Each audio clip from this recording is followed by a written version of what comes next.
Olivia Goncalves, Kaylee's sister. Hello, I'd like to start by thanking the court for allowing me the time and opportunity to speak today. My name is Olivia, and I'm the big sister of Kaylee Goncalves, and I was blessed to love Madison Mogan as a sister too.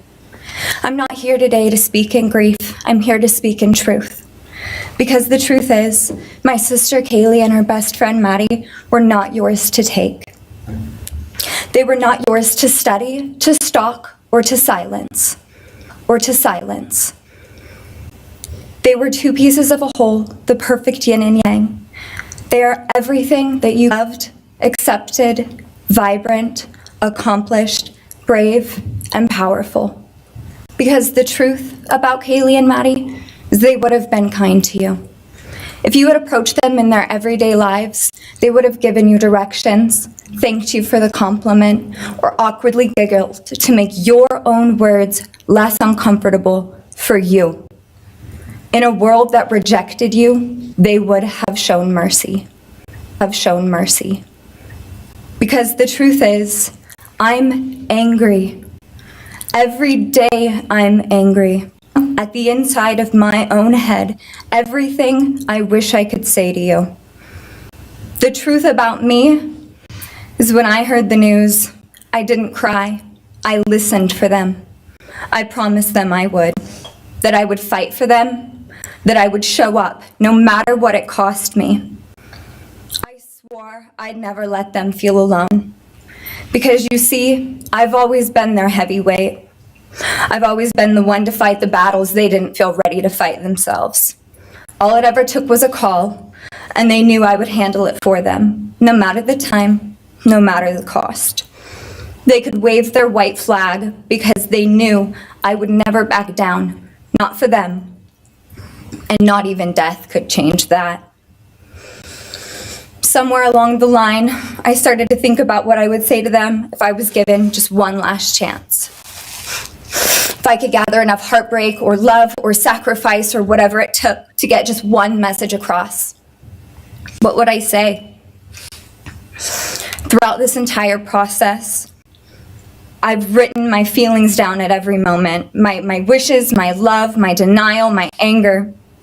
And as one final act of love, I'd planned to read these thoughts, even jarring and discombobulating and not even making sense. Because for me, that was true love. As bare and as naked as it could be, not laced in pretty words or dressed for the occasion, but written through bleary eyes at 2 a.m. with clenched fists, angry at this reality. My true final act of love was to continue on without them, for them. That dream to read aloud my love to them, to bring meaning through pain, was the latest blow in realizing you don't deserve it.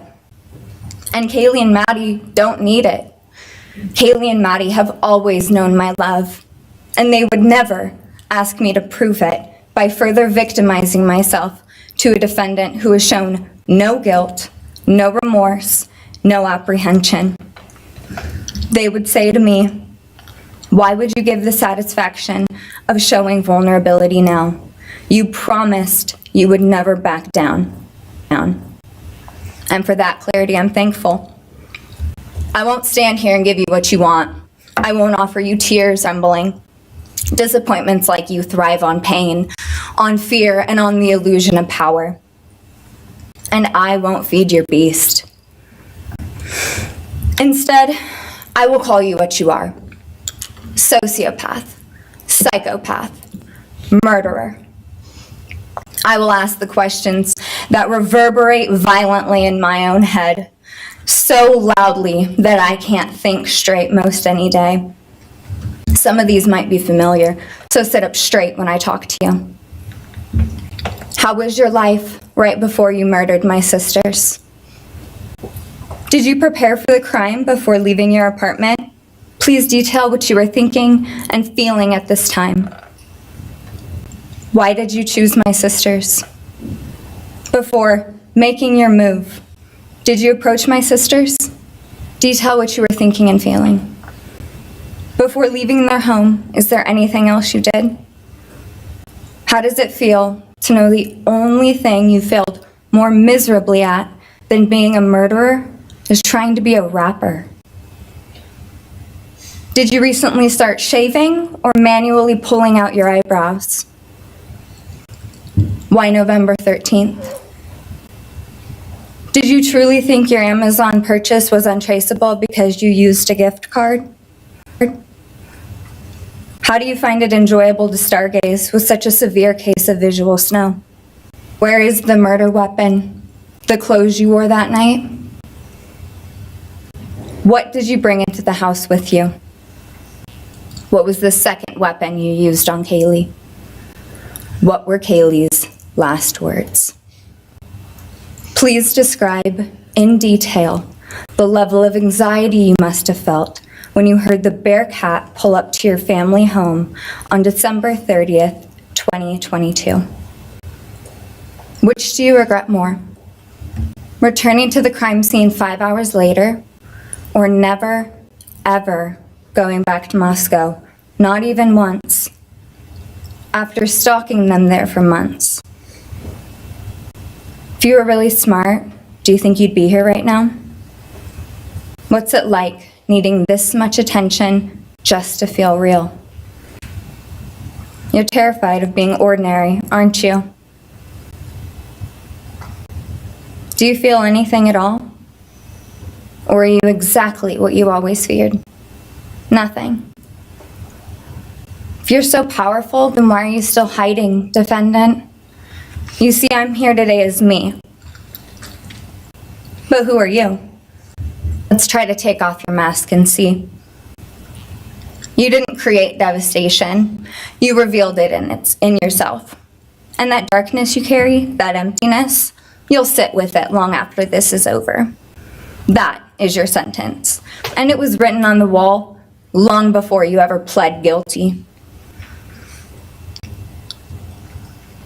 You didn't win. You just exposed yourself as the coward you are. You're a delusional, pathetic, hypochondriac loser who thought you were so much smarter than everybody else. Constantly scolding, turning your nose up to grammar mistakes, nitpicking and criticizing others. You wanted so badly to be different, to be special, to be better, to be deep, to be mysterious. You found yourself thinking you were better than everyone else, and you thought you could figure out the human psyche and see through it, all while tweaked out on heroin. Lurking in the shadows made you feel powerful because no one ever paid you any attention in the light. You thought you were exceptional, all because of a grade on a paper. You thought you were elite because your online IQ test from 2010 told you so. All of that seemed important. It's desperate. There is a name for your condition, though. Your inflated ego just didn't allow you to see it. Wannabe. You act like no one could ever understand your mind, but the truth is you're basic. You're a textbook case of insecurity disguised as control. Your patterns are predictable. Your motives are shallow. You are not profound. You're pathetic. You aren't special or deep, not mysterious or exceptional. Don't ever get it twisted again. No one is scared of you today. No one is intimidated by you. No one is impressed by you. No one thinks that you are important. You orchestrated this like you thought you were God. Now look at you, begging a courtroom for scraps. You spent months preparing, and still all it took was my sister in a sheath. You work so hard to seem dangerous, but real control doesn't have to prove itself. The truth is, the scariest part about you is how painfully average you turned out to be. The truth is, you're as dumb as they come. Stupid, clumsy, slow, sloppy, weak, dirty. Let me be very clear. Don't ever try to convince yourself you mattered just because someone finally said your name out loud. I see through you. You want the truth? Here's the one you'll hate the most. If you hadn't attacked them in their sleep, in the middle of the night, like a pedophile, Kaylee would have kicked your fucking ass. Thank you. Thank you.